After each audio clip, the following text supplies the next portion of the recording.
Bill Gates reads about 50 books a year. Warren Buffett reads 500 pages a day. Two of the richest men in history. Same habit at different scales. Same compounding logic applied to information rather than capital. Most coverage of these two men obsesses over their investments, their deals, their timing. Almost none of it takes seriously the mechanism underneath all of that. The reading machine that generates the judgment in the first place. This video is about that mechanism. Buffett once said, and I want you to hear the exact words, read 500 pages like this every day. That's how knowledge works. It builds up like compound interest. He said that to a room of business students, and most of them nodded and went back to checking their phones. The quote is uncomfortable not because it demands volume. It demands consistency over decades. That is the part nobody wants to sit with. Volume times years equals a qualitatively different mind, not just a more informed one. Charlie Munger, Buffett's partner for over 50 years, said something equally blunt in his 2007 USC commencement speech. In my whole life, I have known no wise people who didn't read all the time. None. Zero. Not a few. Not most. Zero exceptions in a lifetime of observing exceptional people. Gates, for his part, publishes an annual book recommendation list on Gates Notes, not as a productivity flex, but because he genuinely believes the frameworks he absorbed from books made his decisions materially better. These two data points form the opening of our anatomy. Rule 1. They reread more than they read for the first time. This is the habit that most self-described readers find most counterintuitive. And it is the one that separates the people who accumulate information from the people who accumulate frameworks. Gates has described rereading certain books, including The Better Angels of Our Nature by Steven Pinker, multiple times as his thinking evolved. Buffett rereads Benjamin Graham's The Intelligent Investor and has said that the book he encountered at 19 shaped every major capital allocation decision he made afterward. Rereading is not repetition, it is triangulation. Here is the concrete evidence for Rule 1.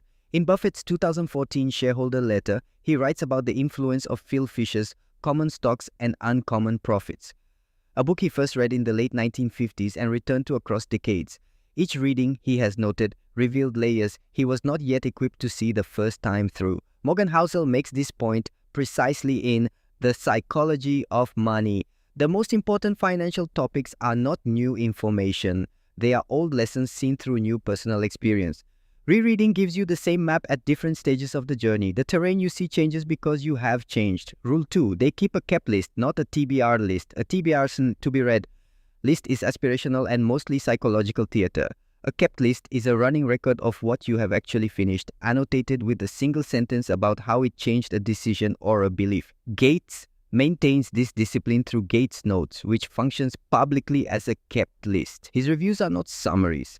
They are explicit statements about what the book shifted in his thinking. Buffett's equivalent is the way he references specific books by name in shareholder letters, often decades after reading them. The habit of tracking what you kept, not what you intend to consume, forces retention. The concrete example of Rule 2, Gates published a review of Václav Smil's Energy and Civilization, noting that it reframed his entire mental model of how industrial transitions happen, and cited it directly in subsequent public talks about climate and infrastructure. He did not merely read it, he logged what it altered. Naval Ravikant has echoed this principle from a different angle, arguing that you should read to find the 10 or 20 books that actually rewire your thinking and then spend the rest of your life rereading and applying those rather than consuming hundreds of titles that leave no trace. The kept list operationalizes exactly that philosophy. It turns reading from consumption into curation. Rule 3. They read to build mental models, not to finish books. This is a distinction that sounds obvious and is practiced almost nowhere. Finishing a book is a completion metric. Building a mental model is a utility metric. Munger's entire intellectual framework, what he called the lattice work of mental models, in his 1994 speech to USC, was constructed book by book, discipline by discipline over 60 years. He explicitly argued that you should not read only in your domain. You should read psychology, physics, biology, history, and economics, and then connect the patterns. The goal is never the book. The goal is the upgraded lens you carry away from it. The concrete illustration of Rule 3 comes directly from how Buffett absorbed security analysis by Graham and Dodd. He did not read it to understand stocks. He read it to build a mental model of how to price uncertainty. A model he then applied to insurance, to newspapers, to candy companies, to railroads. The book became a lens, not a manual. Gates has described reading about infectious disease epidemiology not to become a virologist, but to borrow the concept of R0, the reproduction number, and apply it to how ideas spread through organizations. That cross-domain transfer is the compounding mechanism. One good mental model applied across 40 decision contexts over 30 years is worth more than 40 books read and forgotten. Rule 4. They take the author seriously before they take notes. This means resisting the urge to highlight or argue until you have read enough to understand what the author is actually trying to do. Gates has written about this in the context of reading books he initially disagreed with. He described forcing himself to complete The Road to Serfdom by Hayek before forming a judgment, because he wanted to understand the strongest version of the argument rather than a caricature. Buffett reads annual reports of companies he dislikes and reads them with care for the same reason. Charitable reading, the steelman before the critique, is the habit. It produces better thinking because it is honest about what the counter-argument actually contains. The evidence for Rule 4. In his 2013 Gates Notes review of The Box by Mark Levinson, A History of Shipping Containers, Gates noted that the book initially seemed dry and narrow. He stayed with it, took the author's premise seriously across the full arc of the argument, and came away with a framework about how infrastructure innovations create economic value invisibly and over very long time horizons. He cited that framework in subsequent writing about broadband and clean energy investment. Had he annotated defensively in Chapter 2, he would have extracted a fragment. By staying open through completion, he extracted a transferable model. The discipline of delayed judgment is what separates a reader who grows from one who merely confirms. Rule 5. They read outside their domain on purpose. This is the habit that feels least productive in the short term and compounds the most dramatically over 20 years. Buffett is famous for reading extensively about psychology. He has cited Robert Cialdini's Influence as one of the most practically useful books he encountered, despite the fact that his domain is capital allocation, not behavioral science. The cross-domain habit works because the density of novel pattern recognition is higher when you read outside your expertise. You are not reading to learn the domain. You are reading to mine a new domain for patterns that illuminate the domain you already work in. That is a fundamentally different reading posture. The concrete case for Rule 5. Gates's annual book lists on Gates Notes consistently include titles from biology, history, and fiction, genres that have no direct application to technology or philanthropy in any obvious sense. His 2019 list included The Headspace Guide to Meditation, not because he was pivoting to wellness, but because he treats attention management as an input to decision quality. Munger built his lattice work specifically by reading outside economics. He read extensively in evolutionary biology and cited Darwin's method of seeking disconfirming evidence as the primary intellectual habit he wished he had learned earlier. Reading outside the domain is not leisure, it is the deliberate importation of foreign frameworks into your primary arena. Rule 6. They read slowly enough to argue back. This is distinct from Rule 4. Rule 4 is about charitable reading before critique. Rule 6 is about what happens after you have understood the argument. You argue with it explicitly and out loud on the page in the margin. Buffett's annotated copy of The Intelligent Investor, described by Alice Schroeder in This Snowball, is filled with marginal notes where he pushes back, extends the argument, or marks a point of disagreement. Active disagreement with a text is a comprehension test. If you cannot articulate why you disagree with a specific claim, you have not understood the claim well enough to reject it. Reading speed that outruns your capacity to form a response is not reading. It is scanning. The citation for Rule 6, Morgan Housel in The Psychology of Money, describes this habit structurally when he writes that the most important financial lessons are not absorbed through agreement. They are absorbed through the friction of encountering a belief that challenges your existing framework and choosing to stay with that friction rather than dismiss it. Gates has described reading The Vital Question by Nick Lane and filling the margins because Lane's argument about cellular energy production contradicted Gates's prior model of biological complexity. The discomfort of the contradiction was, he noted, exactly the signal that something important was happening. Friction in reading is not a sign of a difficult book, it is a sign of a productive one. Rule 7. They use books as a board of advisors. This is a mental model that Naval Ravikant articulated explicitly.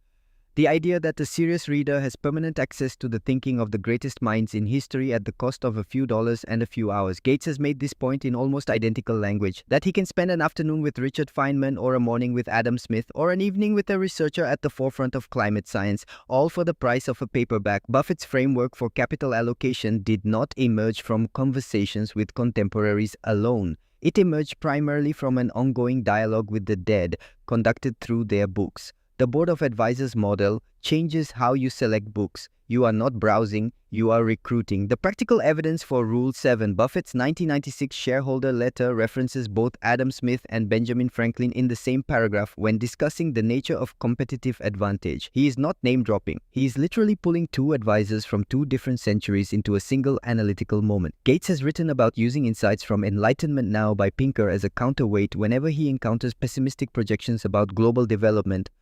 The book functions as a standing voice in his deliberations. This is not metaphorical. It is a cognitive habit of attributing specific arguments to specific sources so that the argument carries weight and authorship, which makes it harder to dismiss lazily.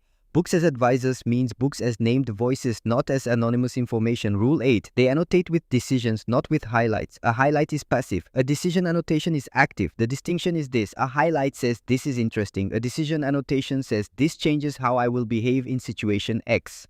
Buffett's reading notes, as described by those close to him, tend to be operational. He is not marking passages for future quotation, he is marking passages for future application. Gates's book notes, visible in some of his Gates Notes reviews, often end with an explicit statement of what he intends to do differently as a result of the book. This is not a natural reading behavior. It requires a deliberate pause at the end of each chapter or session to ask, what decision does this inform? Without that pause, annotation drifts back into highlight theater. The evidence for Rule 8.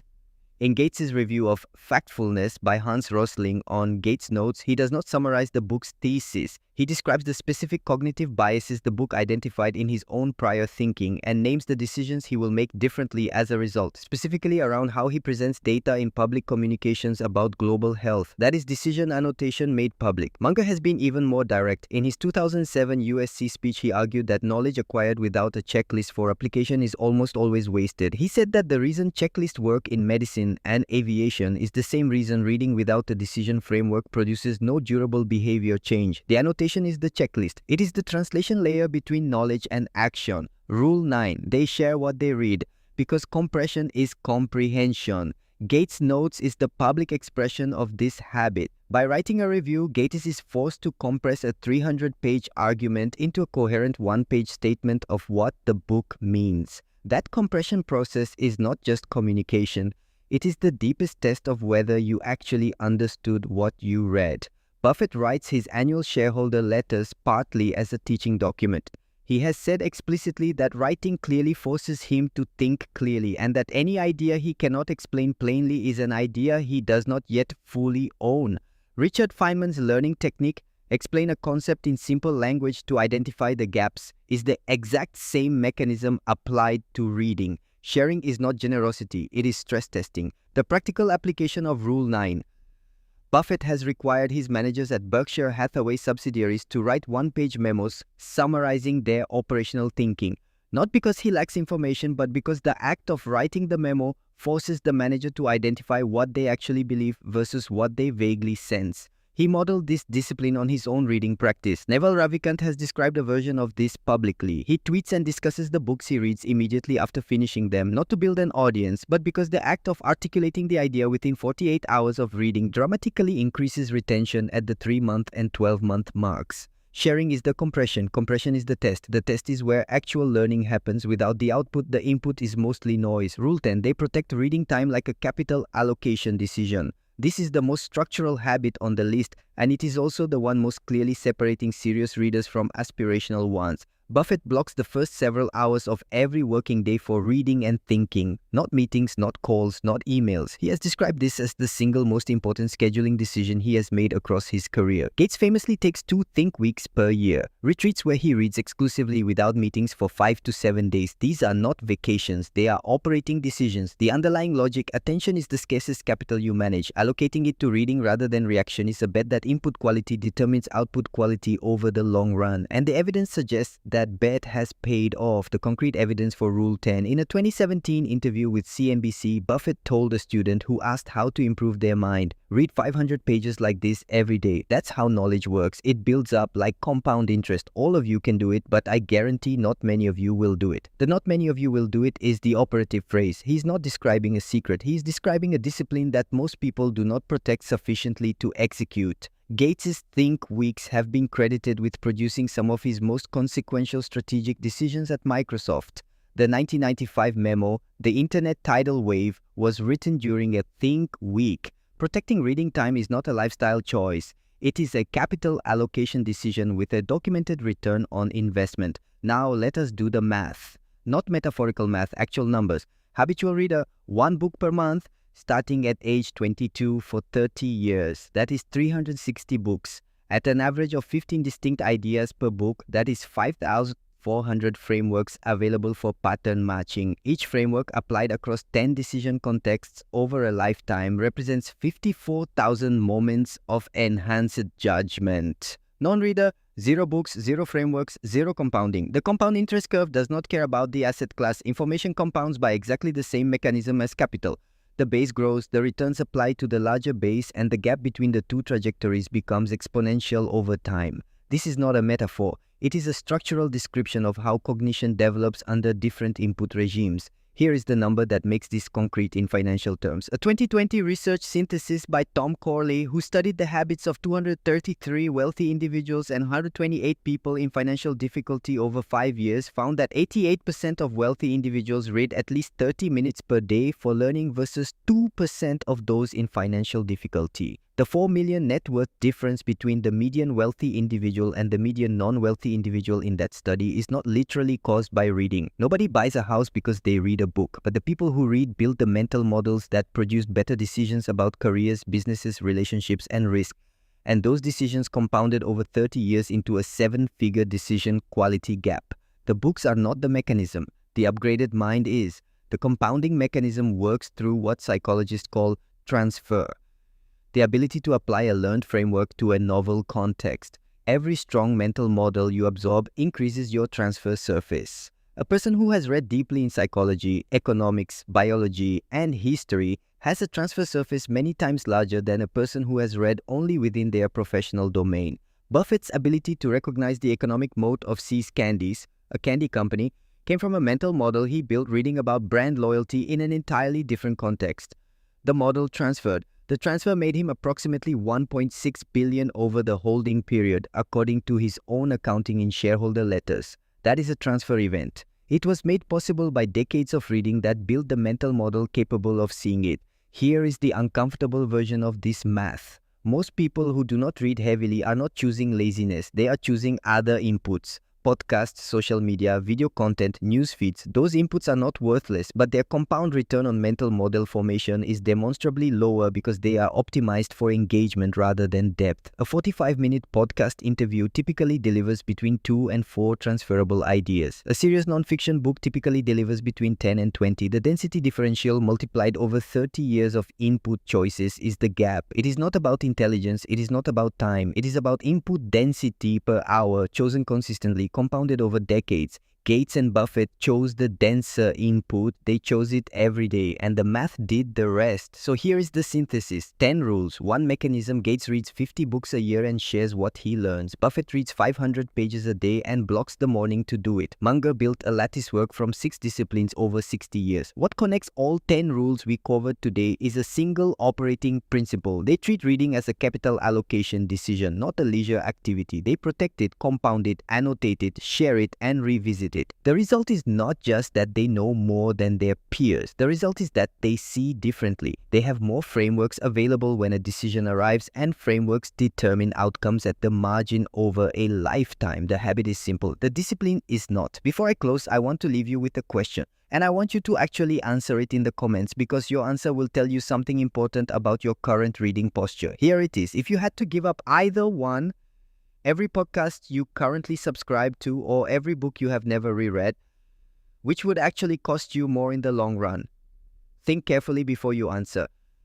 The podcast library contains recency and conversation and novelty. The unread books contain depth you have not yet extracted, but the reread books, the ones you have returned to more than once, those contain the compounding. Which of the two options takes more away from you? Tell me why in the comments. I read every reply. My name is Marcus. If you made it to the end of this video, you are already in a small minority. And the fact that you stayed is itself a signal about the kind of input density you are choosing. The 10 rules we covered today are not hacks. They are not shortcuts. They are the long, consistent, unsexy discipline that Gates and Buffett have practiced for 50+ years. The compounding is real. The math is real. The only variable is whether you decide to protect the time and execute the habit. Start with one rule. Pick the one that is most absent from your current practice and run it for 90 days. Then come back and tell me what changed. I will see you in the